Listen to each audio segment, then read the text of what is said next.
Welcome back ناظرین، یہ کہانی احد کی ہے جو بادشاہ کا ایک خادم تھا، مگر اس نے ایک عورت پر غلط نگاہ سے دیکھنے کی جرت کی۔ اسی وجہ سے اسے ایک سفیر کے طور پر دور دراز زمینوں کی طرف بھیج دیا گیا، جہاں توقع تھی کہ وہ اپنے سفر کے دوران ہی مر جائے گا۔ احد کا قافلہ تاتاریوں کے ہاتھوں حملے کا شکار ہوا، جو اپنے حدود میں داخل ہونے والے کسی بھی شخص کو مار دیتے اور جو کچھ ہاتھ لگتا لوٹ لیتے۔ چند ہی لوگ زندہ بچے، جنہیں کچھ نورس جنگجوؤں نے بچایا جو اتفاقاً وہاں سے گزر رہے تھے۔ بدقسمتی سے ان نورس جنگجوؤں کا سردار اس جنگ میں مارا گیا۔ جانشینی میں اگلا نام بل وائف تھا، جو ایک بے رحم جنگجو تھا، مگر زیادہ بولنے میں مہارت نہیں رکھتا تھا۔ احد کا رائٹ ہینڈ میلس ڈیک، جو تمام زبانوں پر مہارت رکھتا تھا، جو ایسے وقت میں بہت مفید ثابت ہو سکتی تھی، جو کوئی ایسے مردوں سے بات کرنے کی کوشش کر رہے ہوں جو صرف جنگ میں بہنے والے خون کے ذریعے ہی اپنی بات سمجھاتے تھے۔ اب دکھایا جاتا ہے کہ تدفین کے بعد احد اپنی راہ پہ گامزن ہونے کی تیاری کر رہا تھا کہ اچانک نورس بادشاہ کا ایک پیغام رسا کیمپ میں آتا ہے اور ایک پیغام سناتا ہے جو احد کے تجسس کو بڑھا دیتا ہے، اس لیے وہ رکنے کا فیصلہ کرتا ہے۔ یہ پیغام لایا تھا بادشاہ روڈار کا سب سے چھوٹا بیٹا فولا، جو بہت بری خبر لایا تھا۔ بادشاہ کو محض کسی عام دشمن کا سامنا نہیں تھا، بلکہ ایک شیطانی طاقت نے اس کی سلطنت پر حملہ کر دیا تھا۔ بھوک اور موت اس کی زمین کو نگل رہی تھی اور انہیں بل وائف کی فوری ضرورت تھی تاکہ وہ ایک نیا رہنما بن کر واپس آئے۔ اچانک نورس کا غیب کا خبر دینے والا شخص نمودار ہوتا ہے اور ہڈیوں میں لکھی گئی ایک پیشگوئی ظاہر کرتا ہے۔ 13 مرد موت کے فرشتے کو روکیں گے اور شمالی زمینوں میں زندگی لوٹائیں گے۔ آہستہ آہستہ ایک کے بعد دوسرا کئی عظیم نورس جنگجو اس مہم کے لیے رضاکار بن جاتے ہیں، مگر جب 13ویں شخص کے نام کا اعلان کرنے کا وقت آتا ہے تو جھونپڑی میں قبرستان جیسی خاموشی چھا جاتی ہے اور سب کی نظریں احد پر جم جاتی ہیں۔ غیب کی خبر دینے والے احد کی طرف دیکھتا ہے اور باقی سب بھی اسے 13ویں مبارک جنگجو نامزد کرتے ہیں، جو کہ موت کے فرشتے سے لڑنے کے لیے منتخب کیا گیا تھا۔ یہ ایک ایسا اعزاز تھا جسے قبول کرنا لازم تھا، ورنہ وہ وہیں اور اسی وقت مارا جا سکتا تھا۔ اگلی صبح جنگجو نورس زمینوں کی جانب روانہ ہوتے ہیں اور ان کے ساتھ احد بھی، جو نہیں جانتا تھا کہ وہ اپنی آبائی زمین سے اتنی دور کسی خوفناک چیز کا سامنا کرنے جا رہا ہے۔ اس لیے واپسی اب ممکن نہیں، کیونکہ اس کے تمام خادم مر چکے ہیں اور اس کی وقار کا تقاضا تھا کہ وہ نورس کے احسان کا بدلہ چکائے۔ نورس جنگجوؤں کی نظر میں احد کی عزت تقریباً نہ ہونے کے برابر ہے، کیونکہ وہ سب اس کے چھوٹے گھوڑے کا مذاق اڑاتے ہیں، مگر وہ جلد ہی انہیں دکھا دیتا ہے کہ سائز کوئی معنی نہیں رکھتا۔ تقریباً 1 ماہ کا سمندری سفر طے کرنے کے بعد جنگجو اپنی ساحلوں پر پہنچتے ہیں، جہاں شدید سردی اور بے رحم حالات ان کے منتظر ہوتے ہیں۔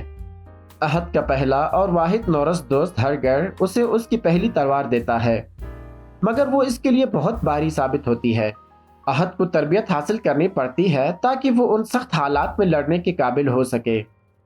جیسے جیسے وہ روڈار کی زمینوں کے قریب پہنچتے ہیں، انہیں ہر طرف تباہی کے آثار نظر آتے ہیں۔ یہ وہ زمین نہیں تھی جو انہوں نے برسوں پہلے چھوڑی تھی، یہ مردہ ہوتی جا رہی تھی اور جلد ہی یہاں رہنے والا کوئی نہ بچے گا۔ شکستہ اور رساؤ زدہ قلعے میں روڈار ان کا استقبال کرتا ہے اور مدد کے لیے آنے پر ان کا شکریہ ادا کرتا ہے، مگر جب وہ اپنی کہانیاں سناتا ہے تو وہ کسی پاگل شخص کی داستانیں معلوم ہوتی ہیں۔ رات کے اندھیرے میں آنے والے قاتل جو سائے کے مانند حرکت کرتے ہیں اور اپنے شکار کو موت کے گھاٹ اتار دیتے ہیں۔ جنگجوؤں نے جنگل میں ایک جھونپڑی دیکھی جو سیاہ کھائی میں لپیٹی ہوئی تھی۔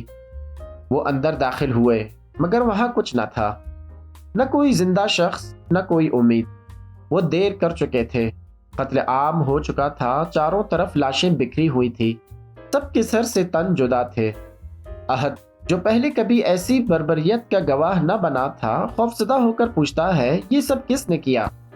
ہرگر اس کی طرف دیکھتا ہے اور دھیمی آواز میں سرگوشی کرتا ہے، وینٹلر، ان کا نام مت لینا، یہ اندھیروں کے باسی ہیں، اپنے شکار کو کھا جاتے ہیں۔ اتنے میں ایک اور جنگجو رونیٹ گھوڑے پر دوڑتا ہوا واپس آتا ہے، اس کا چہرہ پریشانی میں ڈوبا ہوا ہے۔ وہ ہمیں دیکھ رہے ہیں، وہ چیختا ہے۔ وینڈلر نے دور دراز سے نگرانی کے لیے اپنی جگہ بنا لی ہیں۔ یہ سنتے ہی کیپ میں بے چینی پھیل جاتی ہے۔ روڈار کا بڑا بیٹا اینگس، جو شروع ہی سے بل وائف کی قیادت سے ناخوش تھا، ان سب کو چھوڑ دینے کا مشورہ دیتا ہے۔ اگر ہم یہاں رہیں تو ہم سب مارے جائیں گے۔ ان سے بچنے کا واحد راستہ یہ ہے کہ تم سب چلے جاؤ۔ بل وائف اس کی بزدلی پر غصے سے چلا اٹھتا ہے۔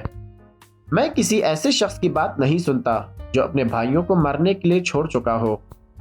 اندھیرے میں بگل بجتا ہے۔ جنگل کے درخت جھکنے لگتے ہیں جیسے کچھ خوفناک چیز قریب آ رہی ہو۔ پھر اچانک چیخ و پکار کے ساتھ وہ ظاہر ہوتے ہیں۔ سروں پر بھیڑیوں کے کھوپڑے، ہاتھوں میں پنجوں جیسے ہتھیار اور بدن پر خون کے نشانات۔ جنگجو اپنے ہتھیار تھام کر تیار ہو جاتے ہیں۔ جیسے ہی دشمن حملہ کرتے ہیں، نورس جنگجو ان کا مقابلہ کرتے ہیں۔ خون بہتا ہے، سر قلم ہوتے ہیں اور چیخیں گونجتی ہیں، مگر جب لڑائی ختم ہوتی ہے تو ایک حیرت کن انکشاف ہوتا ہے۔ وینڈلس اپنے مردہ ساتھیوں کو ساتھ لے گئے تھے۔ زمین پر صرف نورس جنگجوؤں کی لاشیں پڑی ہوئی تھی۔ یہ کوئی عام دشمن نہ تھے۔ اگلی صبح احد فوراً لوہار کے پاس جاتا ہے۔ اس کی موجودہ تلوار اس کے لیے بہت بھاری تھی۔ جب وہ اپنی تلوار کو چھوٹا کروانے کا کہتا ہے تو نورس جنگجو ہنستے ہیں، مگر گھنٹوں بعد احد کے ہاتھ میں ایک ہلکی مگر مہلک عربی شمشیر ہوتی ہے، وہی ہتھیار جو وہ بہترین انداز میں چلا سکتا تھا۔ اسے دوپہر میں ہگا، ایک عورت جو جنگجوؤں کے زخموں کی دیکھ بھال کرتی تھی، احد کو خبر کرتی ہے۔ اینگس بادشاہ کے کانوں میں زہر گھول رہا ہے۔ وہ کہہ رہا ہے کہ بل وائف بادشاہت کا تختہ الٹنا چاہتا ہے۔ بل وائف غصے میں آ جاتا ہے، مگر وہ بے وقوف نہیں تھا۔ بل وائف اپنے وفادار دوست وی کو حکم دیتا ہے کہ وہ اینگس کے سب سے مضبوط آدمی کو دوستانہ لڑائی کے لیے چیلنج کرے۔ لڑائی شروع ہوتی ہے، مگر جلد ہی واضح ہو جاتا ہے کہ یہ کوئی دوستانہ مقابلہ نہیں۔ جب اینگس اپنے آدمی کو وی کو مارنے کا حکم دیتا ہے تو ایک لمحے میں وہ تلوار گھماتا ہے۔ وہ ایک ہی وار میں دشمن کا سر تن سے جدا کر دیتا ہے۔ اینگس کی آنکھوں میں خوف واضح ہو جاتا ہے۔ وہ جان چکا تھا کہ اس کے منصوبے کامیاب نہیں ہوں گے۔ احد اس رات رونیٹ کے ساتھ چوکی پر کھڑا ہوتا ہے۔ اچانک وہ دیکھتے ہیں کہ افق پر ایک خوفناک چیز حرکت کر رہی ہے، ایک خوفناک روشن لکیر جو زمین پر سرسراتی آ رہی تھی، جیسے کوئی خوفناک آگ کا کیڑا ہو۔ یہ موت کی علامت ہے، رونیٹ چیختا ہے۔ گاؤں میں خوف پھیل جاتا ہے، مگر احد غور سے دیکھتا ہے، پھر وہ سمجھ جاتا ہے یہ کوئی خوفناک بلا نہیں بلکہ وینڈلس کی ایک چال ہے۔ یہ در حقیقت سینکڑوں مشل بردار جنگجو تھے جو ایک قطار میں چل رہے تھے تاکہ ایک خوفناک مخلوق کو گمان دیا جا سکے۔ احد کا انکشاف سنتے ہی گاؤں والوں میں حوصلہ بلند ہو جاتا ہے، مگر جنگ قریب تھی۔ وینڈلس حملہ کرنے والے تھے اور ان کی تعداد بہت زیادہ تھی۔ جنگجو تیار ہو جاتے ہیں۔ احد، جو اب پہلے سے زیادہ مضبوط محسوس کر رہا تھا، ایک لاوارث لڑکی کو بچانے کے لیے بھاگتا ہے۔ اسی لمحے وہ نورس جنگجوؤں کی نظروں میں مزید عزت کما لیتا ہے۔ پھر وینڈلس حملہ کرتے ہیں۔ گاؤں میں آگ لگ جاتی ہے، چیخ و پکار مچ جاتی ہے، مگر وینڈلس کا اصل مقصد انہیں مارنا نہیں تھا۔ وہ گاؤں کو جلا کر آگ کے کیڑے کی کہانی کو سچ ثابت کرنا چاہتے تھے۔ احد اور اس کے ساتھی جانتے تھے کہ اگر انہیں وینڈلس کو ہمیشہ کے لیے شکست دینی تھی تو انہیں ان کے ٹھکانے پر حملہ کرنا ہوگا۔ ایک جادوگرنی انہیں بتاتی ہے، اگر تم وینڈلس کے دیوی کو قتل کر دو تو ان کے جنگجو کا حوصلہ ٹوٹ جائے گا اور وہ کمزور پڑ جائیں گے، مگر ان کے سینگ والے سرداروں کو مارنا نہ بھولنا، ورنہ وہ پھر اٹھ کھڑے ہوں گے۔ اب ایک آخری جنگ باقی تھی، ایک جنگ جو نورس کے بقا کا فیصلہ کرے گی۔ رات کی تاریکی میں احد اور اس کے جنگجو ساتھی وینڈلس کے غار کی طرف بڑھتے ہیں۔ راستے میں احد وینڈلس کے کاٹے گئے ہاتھ کو غور سے دیکھتا ہے۔ وہ محسوس کرتا ہے کہ ان کے ہاتھوں پر ریچھ کے پنجے بندھے ہوتے ہیں۔ وہ اندازہ لگا لیتا ہے کہ اگر سب کے ہاتھ ایسے ہیں تو ان کا بسیرا وہاں ہوگا جہاں ریچھ سردیوں میں پناہ لیتے ہیں، یعنی غاروں میں۔ بالآخر وہ ایک وسیع غار کے دہانے پر پہنچتے ہیں۔ اندرونی حصہ اندھیرے میں ڈوبا ہوا تھا، مگر ان کے قدموں تلے ہڈیوں کا ایک انبار بکھرا تھا۔ کھوپڑیوں کی قطاریں، خون میں رنگے پتھر اور دیواروں پر عجیب و غریب نقوش۔ یہ جگہ ایک عام پناہ گاہ نہیں تھی، یہ موت کا مندر تھا۔ وہ آہستہ آہستہ اندر داخل ہوتے ہیں۔ ایک طرف وہ وینڈلس کے جنگجوؤں کو دیکھتے ہیں جو سینگ والے خول پہنے اپنے دیوی کی عبادت میں مشغول تھے۔ دوسری طرف ایک خون سے لت پت عورت تخت پر بیٹھی تھی، وینڈلس کی دیوی۔ یہ وہی خوفناک مخلوق تھی جسے نورس کے لوگ صدیوں سے شیطانی ہستی سمجھتے تھے۔ بل وائف آنکھوں سے اشارہ کرتا ہے اور جنگ شروع ہو جاتی ہے۔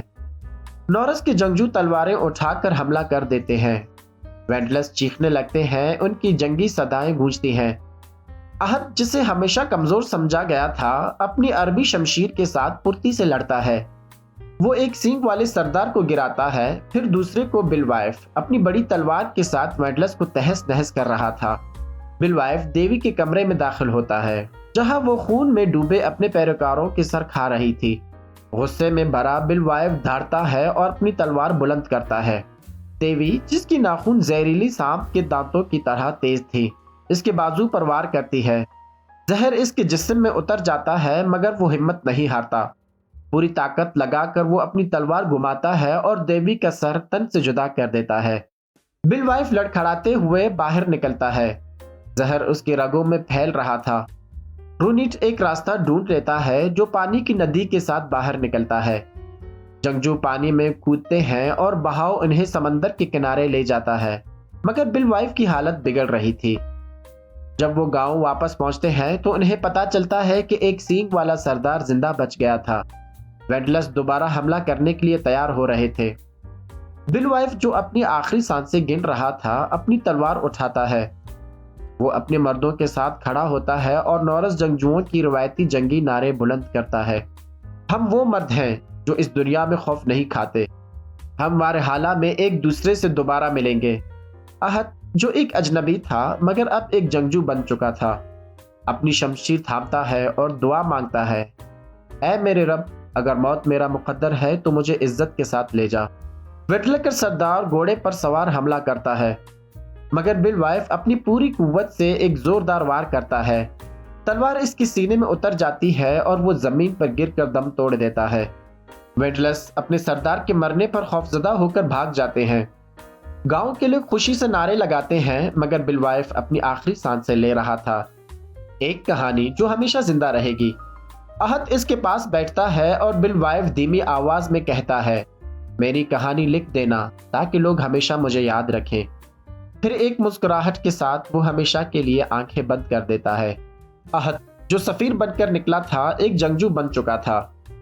اس نے نورس کے لوگوں کا قرض چکایا اور اب وہ واپس جا سکتا تھا، یا کوئی نئی مہم جوئی اس کے منتظر تھی۔ اس کے ساتھ ہی اس خوبصورت سی مووی کی کہانی یہیں پہ ختم ہو جاتی ہے۔